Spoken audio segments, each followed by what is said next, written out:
قصيدة بعنوان شموخ بني مالك، مهداة من الشاعر علي بن شعثور المالكي والمنشد عبد الملك المالكي. يا جسي وثق حزامك وهيا تعال ابغى القصايد تشوش براسي شيطانا، من كبر هذا المقام ابغى المعاني ثقال حتى تجمل لشاعرها وفنانا، بملتقى لابتيات البحور الطوال الناس لابد توزنها بميزانا، طبعي بني مالك اكبر من فنون المقال ابيات ما هي لهم ما يتبع شانا، ابيات ما هي لهم ما يتبع شانا، لا لا لا لا لا لا لا لا لا لا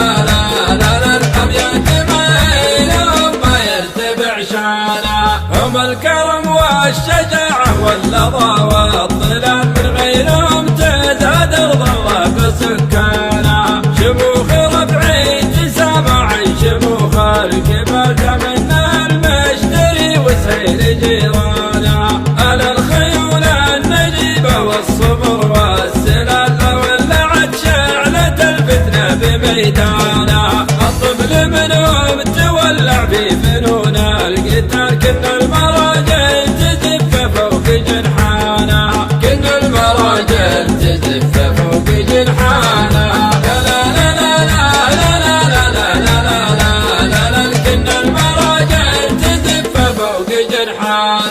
على شجاعة بني مالك جواب السؤال القادسية في التاريخ عنوانا، من عزمهم عرش كسرى الطاح والحكم زال وجيوش فارس تولت واندرجنانا، والترك جاهم من السوم المنايا خيال جددهم تراكمت في وسط وديانا، ويانا خانا رفيق حقق اقصى المحال، ولا عدنا بنشويها بنيرانا، ولا عدنا بنشويها بنيرانا، يا لا لا لا لا لا لا لا لا لا لا لا ولا عدنا بنشويها بنيرانا، من حلمنا تستكين العاصفة والغمار، ومن غضبنا تشب الأرض بركانا، وإن كان رجال الدعاوي بالمجالس مجال أكبر قضية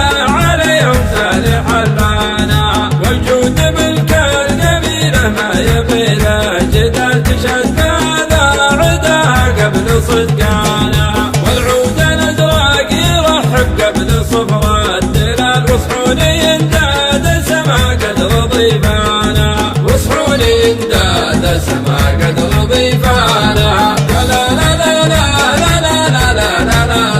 لا لا وصحوني انداد سما قدر ضيفانا، كفوفهم لا عطت تشبه غزير الخيال، كنا السما شرعت للارض بيبانا، يا لابتي يا بني مالك سحول الرجال، هماتكم تسكن الطرخة بشريانا، وشيوخنا للوفا والمعرفة والكمال عاشوا رموز القبيلة عاشوا اركانا، ونرفع كفوفنا لله رب الجلال، بالنصر للجيش والدولة وحدانا، بالنصر للجيش والدولة وحدانا، لا لا لا لا لا لا لا لا لا لا لا بالنصر للجيش والدولة وحدانا، وعاشت المملكة سيف على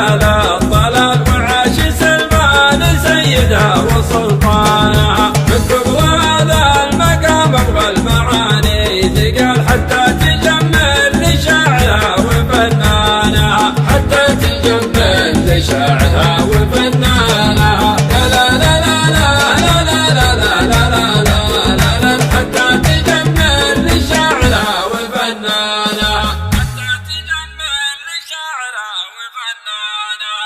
يا جسي وثق حزامك وهيا تعال ابغى القصايد